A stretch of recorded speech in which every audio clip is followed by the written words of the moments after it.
Helikopter, helikopter. Paracofer, paracofer. Like और share ठोक दीजिए महाकाल का धमाके, लाइक और शेयर ठोक दीजिए, 5000 लौटे दिख जाना चाहिए। उसके बाद नेक्स्ट टॉपिक हमारे पास आता है जियो स्टेशनरी ऑर्बिट्स या जियो स्टेशनरी सैटेलाइट्स हम इन्हें कह सकते हैं। तो जो बेसिकली हमारे पास गालबन हमारी जो जीपीएस सैटेलाइट्स होती हैं वो हमारे पास जियो स्टेशनरी सैटेलाइट्स होती हैं। अब जियो स्टेशनरी सैटेलाइट्स हैं क्या? जियो स्टेशनरी सैटेलाइट वो सैटेलाइट है जो कि फॉर एग्जांपल पाकिस्तान के ऊपर अगर एक सैटेलाइट है तो पूरा दिन जब तक उसका लाइफ टाइम है स्पेस में वो पाकिस्तान के एग्जैक्ट ऊपर रहे, वो उससे आगे पीछे ना जाए। फॉर एग्जांपल जो इंटरनेशनल स्पेस स्टेशन है वो जियो स्टेशनरी सैटेलाइट नहीं है, वो मूव कर रहा होता है। लेकिन जियो स्टेशनरी सैटेलाइट्स हमारे पास क्या होती हैं? ऐसी सैटेलाइट्स जो कि with respect to the earth stationary हो। तो अब वो किस तरह की सैटेलाइट्स होती हैं? तो अब अर्थ चूंकि रोटेट कर रही है तो हमारे पास जो जियो स्टेशनरी सैटेलाइट्स हैं इनकी भी जो हमारे पास कह लो कि एंगुलर वेलोसिटी है वो अर्थ के स्पिन के इक्वल होनी चाहिए। तो अगर हम इनकी टेंजेंशियल वेलोसिटी देखें तो वो हमारे पास क्या होती है? Square root of G M divide by R. ये रिलेशन हम पहले ऑर्बिटल वेलोसिटी के केस में देख चुके हैं, वहाँ से हमने लिया ये रिलेशन। और ये हमारे पास आर है। R basically centre of the earth से लेके उस जो हमारी सैटेलाइट है उस तक का डिस्टेंस है। तो हमारे पास जो वेलोसिटी है उसका रिलेशन क्या है? Square root of G M over R. अब जो वेलोसिटी है वो सिर्फ और सिर्फ एक चीज़ पे डिपेंड कर रही है जो कि वेरिएबल है, वो है हमारे पास ऑर्बिट, ठीक है, यानी कि distance from the centre of the अर्थ। जो एम है यहाँ पे, ये कैपिटल एम से मुराद मैस ऑफ द अर्थ है और जी से मुराद हमारे पास ग्रेविटेशनल कांस्टेंट है। ये भी एक कांस्टेंट है, इसकी वैल्यू फ्लक्चुएट नहीं करती। तो खैर हम वेलोसिटी को लिख सकते हैं 2 पाई आर डिवाइड बाई टी, यानी कि 2 पाई से मुराद उसका पूरा डिस्टेंस जो उसने कवर अप किया, पूरा इस जो इसके ऑर्बिट का डिस्टेंस है, डिवाइड बाई टोटल टाइम जो कि उसको लग रहा है वो ऑर्बिट कवर अप करने में। तो हम वेलोसिटी को total distance divide by total time लिख सकते हैं और हमारे पास बाकी इक्वेशन वैसी की वैसी आ जाएगी। अब जैसा कि मैंने आपको बताया कि ये सैटेलाइट अपना पूरा चक्कर अर्थ के साथ साथ काटेगी, यानी कि अर्थ को पूरा एक रेवोल्यूशन कंप्लीट करने में 24 आवर्स लगते हैं। तो इसका मतलब है कि इस सैटेलाइट को भी पूरा एक रेवोल्यूशन कवर करने में कितना टाइम लगेगा? 24 आवर्स। तो हमारे पास टी की वैल्यू है वो हम प्लग इन कर देंगे। उससे पहले हम इक्वेशन को थोड़ा सिंप्लीफाई कर लेते हैं। बेसिकली हम आर की वैल्यू निकालना चाह रहे हैं। यहाँ पे हमारे पास आर अननोन है, रेडी, ठीक है, ये आर और ये आर ये दोनों आपस में सिंप्लीफाई हो जाएंगे। जी की टी की वैल्यू हमें पता है, पाई की वैल्यू पता है, सब की वैल्यूज पता है। तो हम आर के लिए इक्वेशन को बेसिकली सीधा करना चाह रहे हैं। यहाँ पे हमारा टारगेट ये है। तो सबसे पहले तो हमने स्क्वायर रूट खत्म करना है यहाँ पे। तो उसके लिए हम पूरी इक्वेशन को का स्क्वायर ले लेंगे। तो इस साइड पे स्क्वायर लेंगे तो इसका स्क्वायर लेंगे तो ये 4 हो जाएगा। इसका स्क्वायर लेंगे तो ये हमारे पास पाई स्क्वायर हो जाएगा। इसका स्क्वायर लेंगे तो आर स्क्वायर हो जाएगा। इसका स्क्वायर लेंगे तो ये टी स्क्वायर हो जाएगा। और यहाँ पे स्क्वायर लेंगे तो ये आपस में कैंसिल आउट हो जाएंगे। तो हमारे पास इक्वेशन इस फॉर्म में आ जाएगी। अब इसके बाद हम इस इक्वेशन को आर एक साइड पे हम रख लेंगे, बाकी जितने भी हमारे पास वेरिएबल्स या कांस्टेंट कह लो उन्हें इक्वल के दूसरी तरफ ले जाएंगे। तो हमारे पास जो फॉर्म बनेगी आर बेसिकली यहाँ पे आके इसके साथ मल्टीप्लाई हो जाएगा, क्योंकि यहाँ पे डिवाइड हो रहा है तो आर क्यूब हो जाएगा। और 4 यहाँ पे मल्टीप्लाई हो रहा है तो यहाँ पे आके डिवाइड हो जाएगा। पाई स्क्वायर भी यहाँ पे आके डिवाइड हो जाएगा और टी स्क्वायर यहाँ पे आके मल्टीप्लाई हो जाएगा। तो यही इक्वेशन हमारे पास यहाँ पे बन गई। अब आर के लिए हमारे पास आर क्यूब है, हमें सिंपल आर चाहिए। तो हम क्या करेंगे, दोनों साइडों पे क्यूब रूट ले लेंगे, ठीक है, यहाँ पे भी क्यूब रूट ले लेंगे और यहाँ पे भी हम क्यूब रूट ले लेंगे। तो यहाँ पे ये क्यूब इसके साथ कट जाएगा और इस साइड पे हमारे पास इक्वेशन वैसी की वैसी रहेगी। तो R is equals to G M T square divided by 4 pi square और इस पूरे का क्यूब रूट। तो आर की वैल्यू हमारे पास, आर की जो इक्वेशन बनती है वो ये बनती है। अब अगर यहाँ पे हम देखें, जी भी हमारे पास एक कांस्टेंट है, उसकी वैल्यू चेंज नहीं हो रही। मैस ऑफ द अर्थ भी एक कांस्टेंट है, उसकी वैल्यू भी चेंज नहीं हो रही। हमारे पास जो पाई है वो भी एक कांस्टेंट है, उसकी वैल्यू भी चेंज नहीं हो रही। और जो टी है यहाँ पे वो भी हमारे पास एक कांस्टेंट है, उसकी वैल्यू भी चेंज नहीं हो रही। और उसकी वैल्यू क्या है? 24 आवर्स।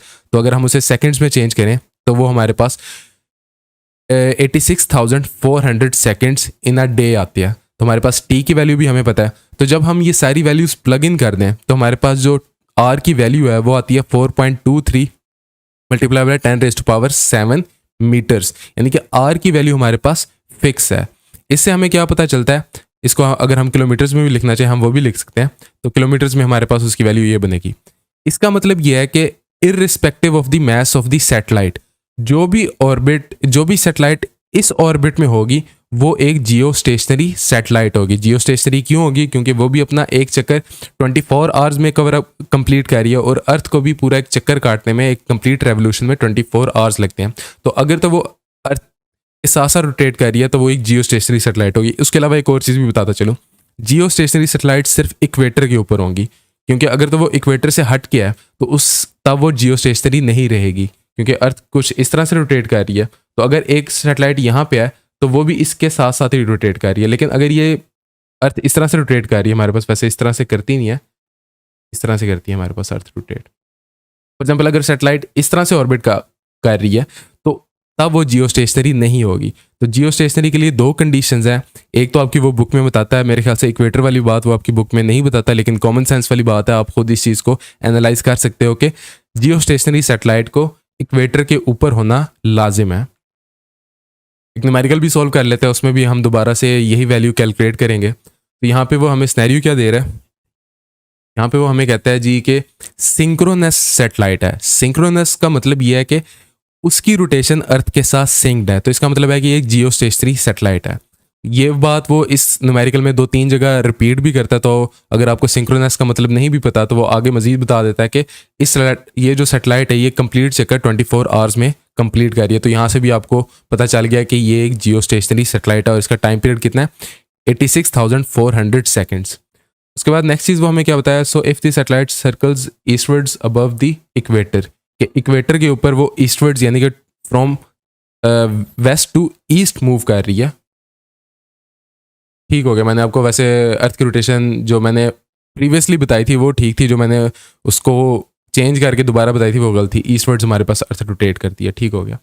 एनीवे ईस्टवर्ड्स रोटेट कर रही है, it stage above the one same spot, ठीक हो गया। यहाँ पे stage above the same spot कह के आपको दोबारा से वो बता रहा है कि जियो स्टेशनरी सैटेलाइट है, तो उसने 3 दफ़ा आपको बता दिया कि एक जियो स्टेशनरी सैटेलाइट है।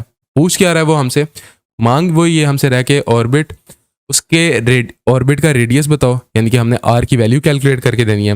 और दूसरी चीज़ वो हमसे मांग रहा है वेलोसिटी ऑफ द सैटेलाइट क्या होगी। तो सबसे पहले हम क्या कैलकुलेट करेंगे, हम आर की वैल्यू, पीछे हमारे पास फार्मूला हमने ड्राइव किया था, तो हमें मजीद उसको दोबारा से ड्राइव करने की ज़रूरत नहीं है। हम यहाँ पे हमारे पास जी की वैल्यू कांस्टेंट है, आपको पता होनी चाहिए, मैस ऑफ द अर्थ भी आपको पता होना चाहिए, और total seconds in a day भी आपको पता होने चाहिए, जो कि आपके पास कैलकुलेटर हो तो आप उस पर कर भी सकते हो। बेसिकली हमारे पास 60 मल्टीप्लाई बाय 60 मल्टीप्लाई बाय 24 करेंगे तो हमारे पास सेकंड्स इन अ डे आ जाएंगे। ऐसा हम क्यों कर रहे हैं, 1 घंटे में हमारे पास ये 1 मिनट में सेकंड्स हैं, और 1 घंटे में 60 मिनट होते हैं, और 1 दिन में हमारे पास 24 घंटे होते हैं। तो जब हम इसको सॉल्व करेंगे तो हमारे पास ये वैल्यू आती है।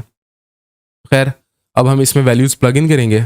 जी की वैल्यू हमारे पास क्या है, 6.67 multiply by 10⁻⁻11। Mass of the अर्थ की वैल्यू क्या है, 6 मल्टीप्लाई बाय 10⁻24 kg, और टी की वैल्यू हमारे पास क्या है, 86,400 सेकेंड्स डिवाइड बाय 4, पाई की वैल्यू 3.14। इस पूरे का स्क्वायर ले लेंगे और इस सब का हम क्यूब रूट ले लेंगे। तो अगर तो आपके पास कैलकुलेटर ये वाला है जिसमें आप पूरी इक्वेशन लिख सकते हो, ठीक है। इस कैलकुलेटर की निशानी ये है कि आप इसमें कुछ भी फ्रैक्शंस में लिख सकते हो, ठीक है। तो अगर तो आपके पास इस तरह का कैलकुलेटर है, ये आपके पास एक मिरर्ड इमेज नज़र आ रही है, लेकिन आपको अंदाज़ा हो गया मैं किस कैलकुलेटर की बात कर रहा हूँ, तो उसमें आप ये पूरी इक्वेशन लिख के एक ही दफ़ा उसको सॉल्व कर सकते हो। तो जब हम इसको सॉल्व करेंगे तो हमारे पास वंस अगेन वही वैल्यू आएगी जो पीछे हमने जियो स्टेशनरी ऑर्बिट्स में निकाली थी, जो क्या है 4.28 मल्टीप्लाई 10⁻7 मीटर्स। अब अगली चीज़ वो हमें क्या कहता है, वेलोसिटी कैलकुलेट करो।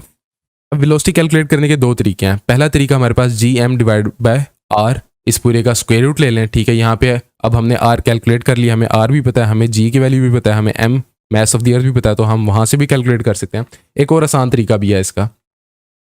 वो तरीका क्या है, हमें ये पता है कि टोटल जो इसका डिस्टेंस कवर कर रही है यानी कि सैटेलाइट, वो कितना है, वो हमारे पास 2πr है, ठीक है। तो अगर हम 2πr को डिवाइड बाय t कर दें तो वहाँ से भी हमारे पास वेलोसिटी की वैल्यू आ जाती है। तो इन दोनों में से जिस मर्जी तरीके से आप निकालो, आपकी वैल्यू दोनों में सेम ही आएगी।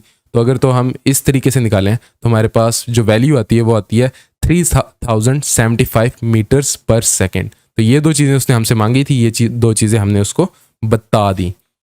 लाइक और शेयर ठोक दीजिए, महाकाल का दबा के लाइक और शेयर ठोक दीजिए, 5000 लौटे दिख जाना चाहिए।